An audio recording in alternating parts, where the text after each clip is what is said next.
నీ పేరేంటమ్మా? గణ అండి. గణ. ఏం చేస్తుంటావమ్మా? మీకు లైన్ వేస్తుంటారండి. చాలా ఎక్కువ చేస్తున్నావమ్మా. ఇది చాలా తక్కువ అండి, ముందు ముందు చాలా స్ట్రాంగ్ గా ఉంటది. అమ్మా? చాలా స్ట్రాంగ్ గా ఉంటదండి. ఎందుకురా ఇలా నా వెంట పడుతున్నావు? ఏ ఓట్ల కోసం నువ్వు మా వెనకాల పడలా?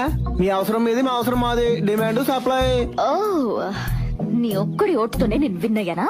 ఏమో నీ విన్నింగ్ లో నా హ్యాండ్ ఒకటి. అయినా పోయినసారి మా ఏరియాకి వచ్చి నువ్వు నన్ను తెగరచ్చుకొచ్చావు అమ్మాయి. నేను రెచ్చగొట్టానా? అవును, పోయినసారి శ్రీనగర్ కాలనీకి ఎలక్షన్స్ కి వచ్చావా? వచ్చాను. టాప్లెస్ జీప్ ఎక్కావా? ఎక్కాను. నా ప్రేమన ప్రజలారా అన్నావా? అన్నాను. మ్వా!